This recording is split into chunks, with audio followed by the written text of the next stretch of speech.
All right, so I know we've been having a lot of fun, but you really are in for a treat. You've heard us talk about here that if we're going to do and build this future together, we really have to work with one another. And so right now, we want to take the opportunity to think about what it means to find that common ground. So in a world that often feels like we are coming apart, Come Together is built on the promise that music can actually bring us back together. And so its founder, Shaka Mitchell, is going to lead us in a live podcast recording with Mayor Keith James of the city of West Palm Beach, alongside former Battalion Chief Chad Sourbeer from the LA County Fire Department. He's going to have them share their experiences through music, and through that, highlight the common ground that we all share. Gentlemen, please welcome to the stage.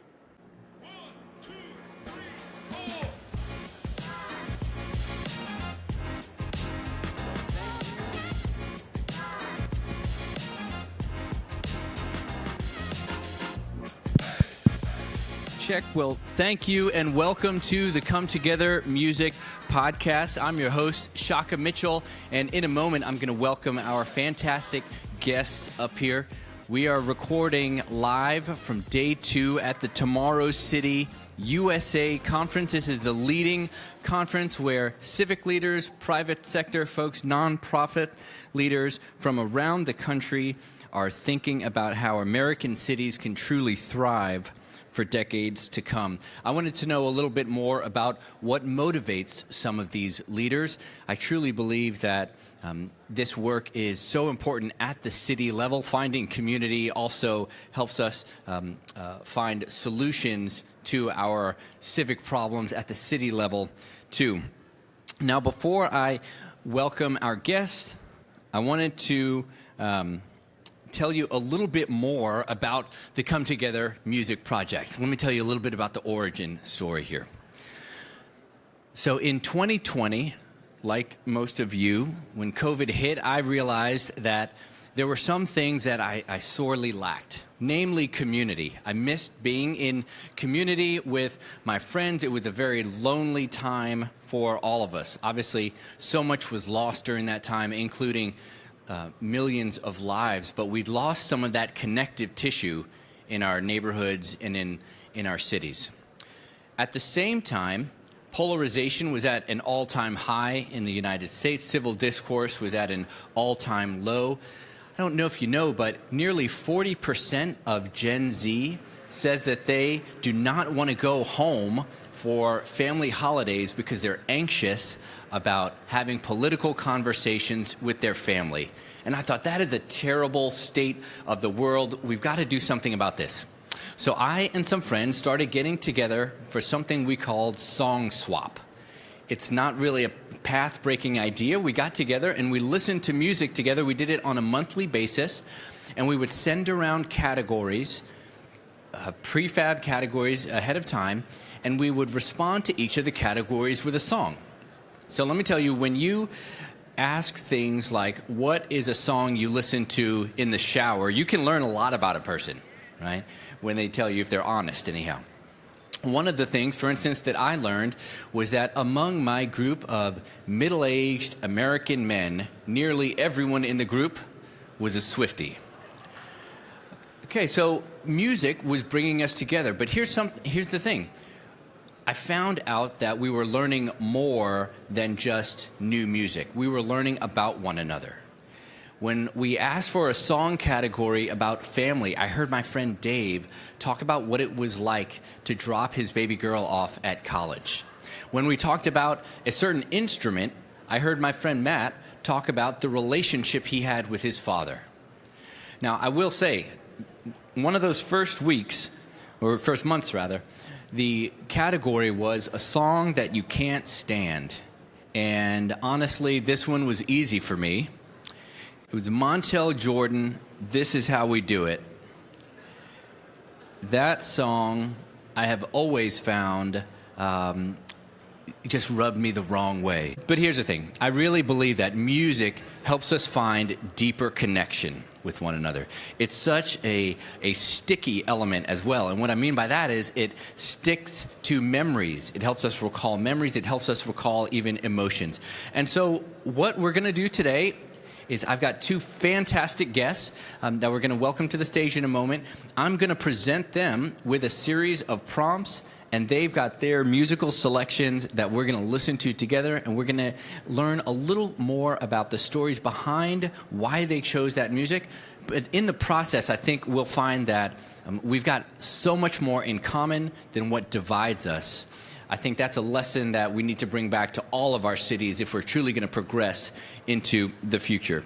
So, would you join me? First, let me welcome the mayor of West Palm Beach, Keith James. He is a former attorney, graduate of Harvard Law,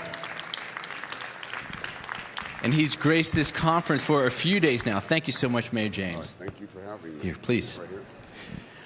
Our next guest is Chad Sourbeer. Chad is the former and retired battalion chief in Los Angeles. He's the chief national public safety liaison for the First Responders Children Foundation. He's a proud father. Thank you so much for being with us, Chad. Well, gentlemen, really appreciate you being with us at Tomorrow City, USA. I'm excited. I will tell you that when these picks came over, I just thought, oh, this is great music. There's going to be some great stories here. I try not to judge the musical selections when people send them in, but, you know, that's hard to do.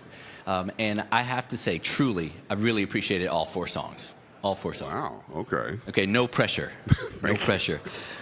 Well, for the first category, I asked you all to think about a song that you love that most people wouldn't expect from you. Okay, so Chad, we're going to start with you.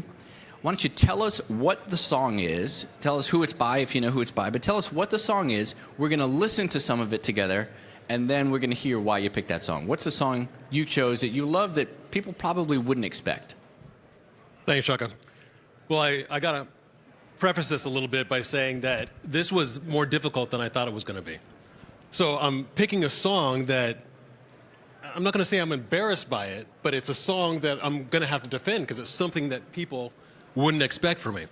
So my process was I had to go through my playlist and look at something. That's what I did. And what came out was Ella Langley's Choosin, Texas. Choosin, Texas. Right? Here it is. Sorry for the interruption, but due to music licensing rules, the platform you're using may not allow you to hear the actual music that we enjoyed. If that's the case, you'll hear a few seconds of filler music before the conversation picks up again. You can always check out the show notes for the full playlist. All right, back to the show. All right, tell us why you picked this song. Okay, this is guilty. I'm guilty. Yeah. Now, I don't know if anybody in the audience can see the mayor's reaction because it's the same reaction that I have. Country music has never spoke to my life experience. I'm from Los Angeles. My playlist is all R&B. It's soul, it's jazz, it's everything. So when this pops up, I'm like, oh boy. And it's the #1 song in the nation. And again, I'm not a country music fan. I can say that. I don't romanticize Texas at all. But this song is in my playlist. It's number 12 or something like that. And every time I'll put my playlist on, every time it comes up, if my girlfriend's there, she's like, oh my gosh. My kids are like, no. In fact, when I told them, they're like, no, Dad, pick something else. So this is the song. And the reason I like it is just it's catchy. It's the same reason I watched Landman. It just kind of hooked me in, and I listened to it once or twice, and then I go, and then it just started getting into the algorithm and started playing, and then finally I'm into it. So now I know some of the words. But again, I don't know how it got there, but I like it. I like it. It's just one of those things that just kind of came in, and there I am. And that's something that I wouldn't expect. Yeah. And if this gets back to my friends in L.A., I'm going to deny it because I don't want to defend it. But well, I'm not going to lie.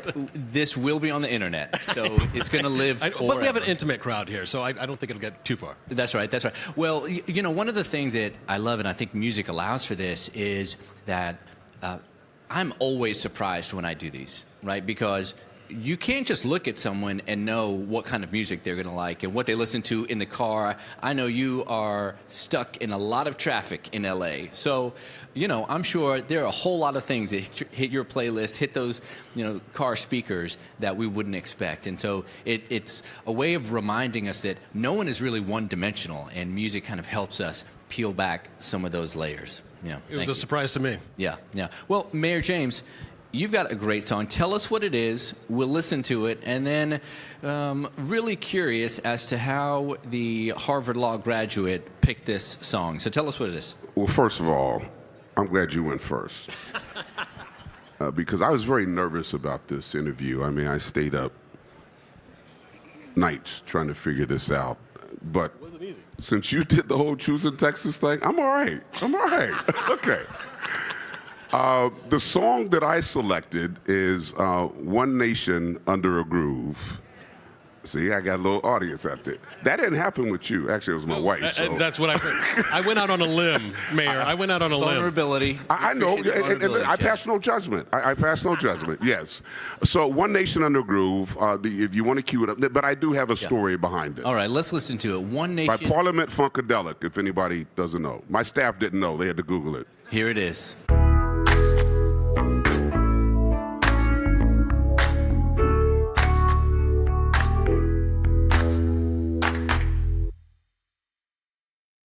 All right, Mayor, tell us a Okay. little bit about this. Yeah. Well, you asked for a song that people probably wouldn't equate with me.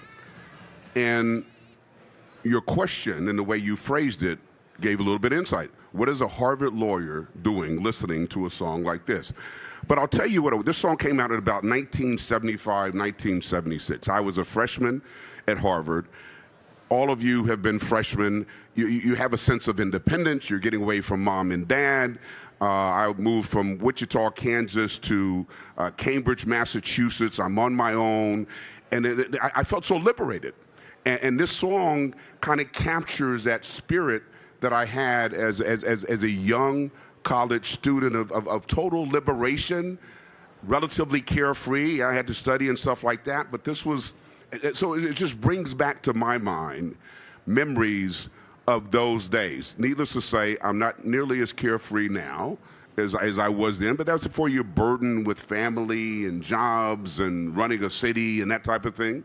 So yeah, and I don't think many people looking at me would think that that's a song that I really enjoy listening to. Well, now I'm kind of looking at you, quite literally looking at you, and I'm sort of imagining George Clinton, maybe get the hair. Oh, I had the big fro, and I wore the dashiki, and I had the.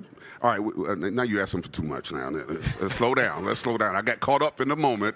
Yes. Well, because I've heard you speak here over the past 24, 36 hours, and thank you again for welcoming us to West Palm Beach. It's been a fantastic conference, Great to have you fantastic all. city. Yes. One of the things I know is that you are in your final year, right, of your term. Yes. Do you anticipate feeling that sort of relief after your term is over? Obviously, it comes with a whole lot of responsibility, a whole lot of service that you do because you care, but do you think you can ever get back to that free feeling? Oh, not the way it was when you're, freshman or sophomore in college. I mean, I had a roof over my head. I had 3 solid meals a day, and, basically I had no money, but I had basically no bills other than student loans, which caught up with me later. So I don't think I have the same degree of liberation then, now that I did then, but I will have some sense of liberation because I will no longer have the responsibility of running a city, although this is not a burden to me. Being mayor of West Palm Beach is not a burden. It really is a labor of love, so I will miss that. So it's not like I'm being freed from anything. And my passion for the city will remain as well. But then I got to figure out what my next chapter is. I'm not ready to retire, so I got to bring in some money somehow. So no, that's more of a responsibility. Well, I think I've heard Parliament-Funkadelic might have an opening. So if you're for a Harvard lawyer, yeah. The First Responders Children's Foundation. Come on over with us. All right. Chad, let me ask you, because you recently retired from a job. Now you kind of didn't stay retired very long. But how did you feel coming out of what was a very heavy role? Was there both that sort of relief and you kind of miss the days of service? There was. If I had to do it again, I would absolutely be a firefighter again. It's a young person's game. I did 30 years, and my body paid for it. Thank you for your service. Thank you, sir. But coming out of there, the desire to serve doesn't go away. So though I was, a couple months, I still wanted to do something, and what better way to do it than be part of the First Responders Children's Foundation, where fallen first responders, you're assisting their children. So it was a way to stay in the groove with what I was doing for so long, but at the same time save the body. So it gave me a sense of purpose, and I enjoy it. It's a great foundation. But for the mayor, I feel like I know him better with the Parliament-Funkadelic. Absolutely. But also look at the name of the song, One Nation Under a Groove. Yeah. I mean, if you think about our nation now, this should be our national anthem. We need to get back to where we're feeling like one nation. And I could get all philosophical, but the whole Artemis experience that we all witnessed last weekend. Amazing, yeah. It really demonstrates who we are as a nation. And all the division and vitriol that we're experiencing now, let's get back to the days we truly see ourselves as one nation and a great nation at that. So it really does strike me that One Nation Under a Groove was maybe our funky way of expressing e pluribus unum. There you go. I like that. Out that. of many, one. Yes, Yeah. absolutely. Yeah, and let's just make it a little funky. All right. Well, let's move to our second category. Chad, we're going to go back to you. I asked you both for a song that you would want people to remember you by. And why don't you tell us what the song is? We'll listen to a little bit of it together, and then we'll hear why. Okay. Again, a difficult choice, and I took a risk on this because it didn't necessarily reflect my everyday playlist. It's not in my top 10. It's probably not even in my top 100. But it's a song that I think the message resonates. I think it's transgenerational. The song came out in 2000, and it won Record and Album of the Year in 2001. But the real point, aside from the fact that I think it's arranged great and it's a good song, is that the message, again, identifies with how, and I think the question was, how would I want to be remembered, the song that associates it. And it's not necessarily that I would want this played at my funeral, but I think the message of my life that I try to impart to my children embodies in the song, and it's A Beautiful Day by U2. All right, Beautiful Day by U2.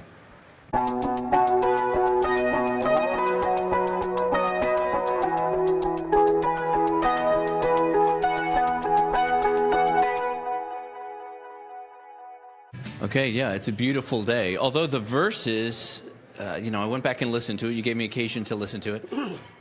Talks about sometimes you feel like you're stuck, and then you come out of that. So is it the lyrics that really speak to you, or is it more the music and the sort of sensation? Maybe both. Both, but let me go back a little bit. So being in the public sector, a firefighter, I was a paramedic licensed for 30 years, but I actually was in the field for 20. And there were times where I got to see firsthand how fragile life is. I got to see, I'm working on a patient and they pass away right there. And with that, there's a delicacy to life that I think that we often get consumed with what's going on. The song, to me at least, is a vision of somebody who has lost everything, whether it was voluntarily or by choice, and they found grace in the world itself.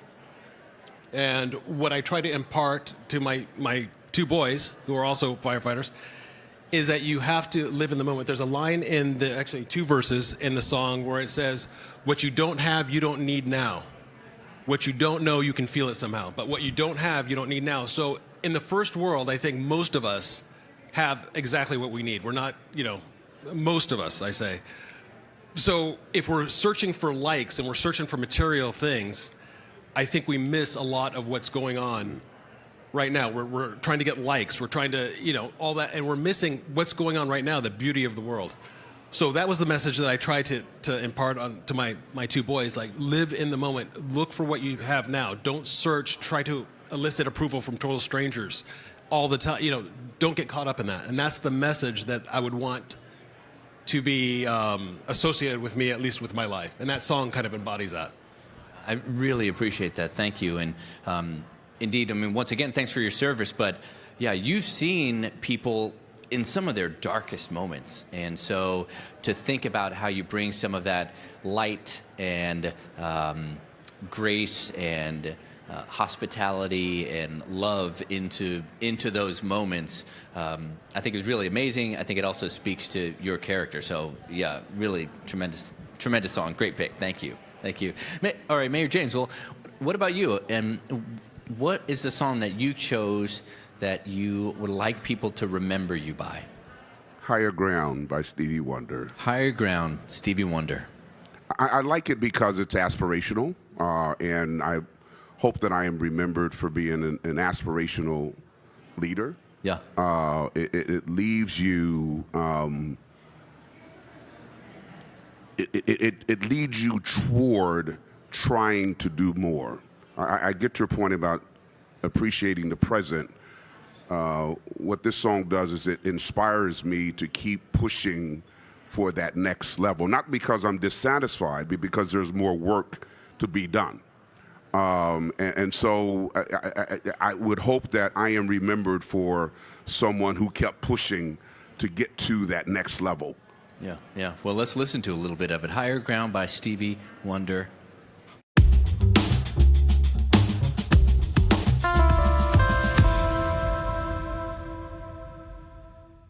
We already talked a little bit about the fact that you're coming towards the end of your term. What are some of the things that you look back on already as from your time as mayor of West Palm Beach, and think will be some of those real hallmarks of your legacy?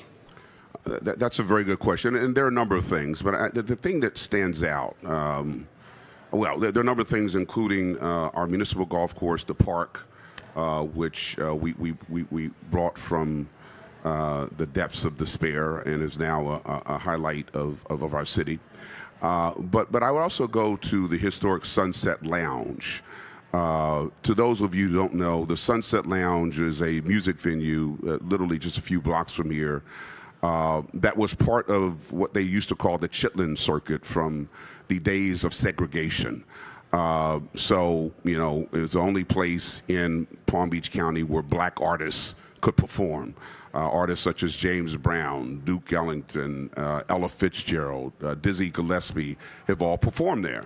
It's celebrating its centennial anniversary this year, but that venue had changed ownership, and it really was close to ruins. And so the city, once I was on the city commission, but we finalized the deal when I became mayor, purchased it, invested close to $20 million to renovate this historical structure. And so we've recently reopened it. We had a Grammy Award-winning artist, Boney James, who did our initial opening there. I'm proud to say that next Tuesday we'll have Wynton Marsalis, who also a Grammy Award-winning artist, playing at the Sunset Lounge. But to me, it stands out, and it represents kind of West Palm Beach, because many of you who have not been here probably don't know, West Palm Beach was founded as kind of just to be the homes of the servant class, those folks who would service the people who lived on the island, the butlers, the maids, the chauffeurs, most of whom were African American. And West Palm Beach was kind of an afterthought. We'll just put the Negroes over across the tracks, and they'll figure it out somehow. But meanwhile, they'll continue to come to our house and cook dinner and wash our cars, etc.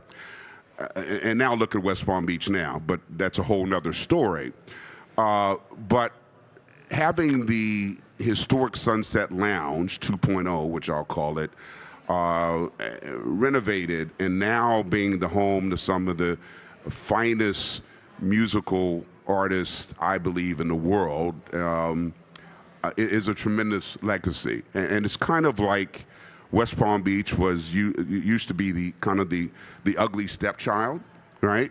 And now I believe, again, continuing that metaphor, that West Palm Beach is the prettiest belle at the ball. Yeah, you can give a hand clap for that. Yeah. Similarly with the Sunset Lounge, it had gone into such a state of disrepair and ruin, and we brought it back from the ashes, and it will continue to be a very fine, outstanding venue for listening to live music in West Palm Beach well into the future. I'm excited about that. Yeah, thank you. Well, you know, one of the things that song in particular has recalled for me, especially as you did such a great job of teaching many of us, I know in the room, I'm sure there are folks who are not familiar with the Sunset Lounge history and the history of West Palm Beach. But that history, I mean, we're reminded that in the United States, history wasn't so long ago. Right, Chad, you and I were talking just before the show about music that seems like it was from a classic era that was not so long ago, right? That we were alive for. You know, Stevie Wonder is also one of these artists who has gone through eras, but I just saw Stevie Wonder performing at the Rock and Roll Music Hall of Fame induction. Wow. Right? Wow. And so he's been doing this now for 50 years, but he's still pulling the past into the present, making both of these things relevant and sort of in concert with each other. But his lyrics are also significant. Yes. You know, that's gone are the days when lyrics were really meant something. I mean, you read the lyrics and you there's a message there. I don't think that is happening as much now. You know, This Is How We Do It by Montel Jordan may be an exception to that. I'm only kidding. I like that song, by the way. But anyway, but if you listen to, and even if you read the lyrics of The Higher Ground, there's a part in there where he talks about overcoming adversity. Yeah. And that is a lesson I think we all can learn. You know, we're all going to hit some bad times in our life, and professionally, personally, etc. But you should never quit striving for the higher ground. Thank you so much, Chad. Let me just ask you one final question. As you think about now in your role with the Children's Foundation, you know, first responders, what do you think? What's that higher ground that you're sort of pushing for? I think it's mainly a recognition that there is a need out there. And it's kind of twofold. If we can find a way to, and this is what to tie it back into the conference, there's a lot of technology that is coming on board that will help us with our mission. And as first responders, the mission is twofold: to save life and property of the citizens that we serve, but also to protect the people who are serving. So if we can find a way that first responders don't go down, there's not line of duty deaths, or as few as possible, then that's the higher ground for us. Then the Children's Foundation might not be as necessary as it is now.